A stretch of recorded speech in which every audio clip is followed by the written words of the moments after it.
Hi అండి, welcome to my channel Shanmukh Vishnupatla. ఇవాళ నేను మీకు ఈ వీడియోలో క్యాప్సికమ్ కర్రీ ఎలా తయారు చేయాలో చూపిస్తానండి. క్యాప్సికమ్ కర్రీ మనకి చపాతీలోకి రైస్లోకి చాలా బాగుంటుందండి. సో ఇది చాలా ఈజీ. దీనికి కావాల్సిందల్లా మనకి క్యాప్సికమ్, ఇంకా ఆనియన్స్, ఇంకా టమాటోస్. దీన్ని ముందుగా బాగా కడిగి శుభ్రం చేసుకొని పక్కన పెట్టుకోవాలి. దీన్ని పీసెస్గా కట్ చేసుకుందాం. దీన్నైతే మనం చిన్న చిన్న పీసెస్గా కట్ చేసుకుందాం.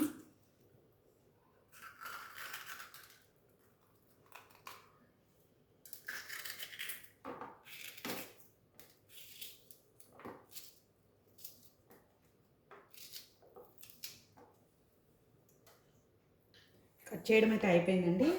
ఇలా కట్ చేసిన వెజ్జెస్ని మనం ముందుగా స్టవ్ వెలిగించుకొని ప్యాన్ పెట్టుకుందాం. దీనికి ఆయిల్ యాడ్ చేసుకుందాం.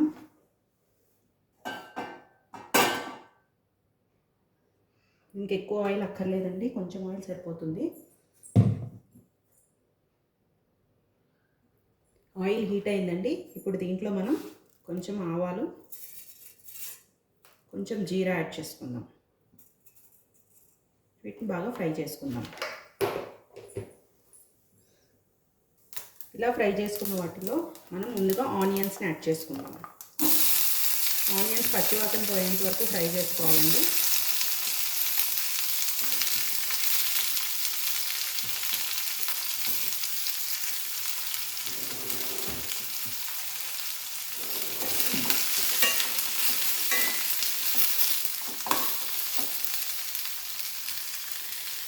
ఆనియన్స్ని ఎక్కువగా ఫ్రై చేయక్కర్లేదండి, జస్ట్ లైట్ కలర్ మారేంత వరకు ఫ్రై చేస్తే సరిపోతుంది.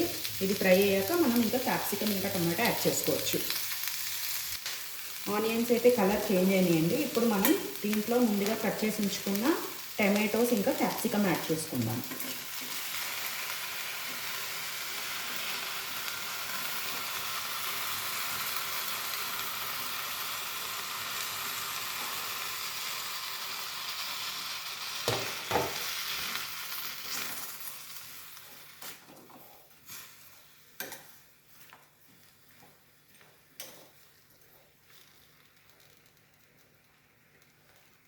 ఇప్పుడు మనం దీనికి తగినంత సాల్ట్ యాడ్ చేసుకుందాం.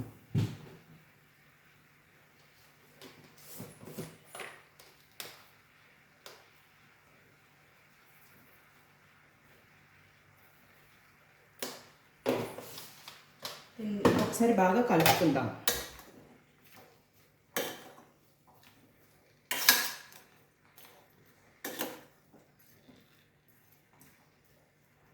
మనం దీన్ని లిడ్తో క్లోజ్ చేద్దాము. ఈ క్యాప్సికమ్ తినడం వల్ల మనకి హై ఫైబర్, ఇంకా ప్రోటీన్ కంటెంట్ ఉంటుందండి దీంట్లో. ఇది గ్రీన్ పిగ్మెంట్ ఉండడం వల్ల మనకి హెయిర్కి, స్కిన్ హెల్త్కి చాలా మంచిది. ఇది కొలాజన్ కూడా బూస్ట్ చేస్తుంది, విటమిన్ సి ఉండడం వల్ల. సో దీన్ని వారానికి ఒకసారి అయినా తినడానికి ట్రై చేయండి తప్పకుండా. ఇది ఒక లో క్యాలరీ వెజ్జీ అండి. సో మనం దీన్ని నైట్ టైం డిన్నర్ కింద ప్రిఫర్ చేయొచ్చు. ఇన్ కేస్ వితౌట్ రైస్ కూడా మనం దీన్ని తీసుకోవచ్చు. సలాడ్ లాగా కూడా తినొచ్చు, చాలా టేస్టీగా ఉంటుంది. ఇదైతే కుక్ అయిందండి. ఇప్పుడు మనం దీంట్లో కొన్ని స్పైసెస్ని యాడ్ చేసుకుందాం. కొంచెం కారం,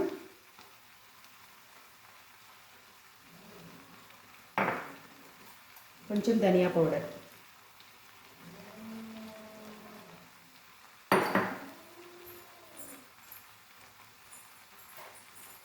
కొంచెం సాల్ట్ కూడా యాడ్.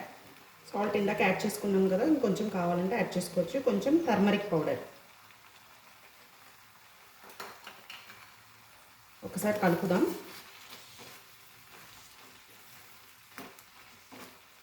ఈ స్పైసెస్ అన్నీ బాగా పట్టేంత వరకు కుక్ చేసుకుంటే సరిపోతుందండి. ఒక 2 minutes ఉంచుదాం.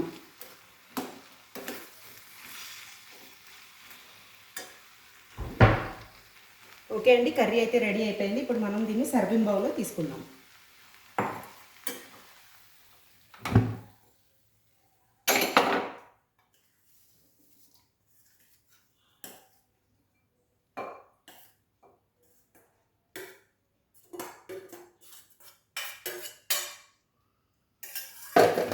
ఇదిగోండి, ఎంతో టేస్టీ అయినా, ఎంతో ఈజీ అయినా క్యాప్సికమ్ కర్రీ రెడీ అయిపోయిందండి. మీరు కూడా ఈ రెసిపీ తప్పకుండా ట్రై చేయండి.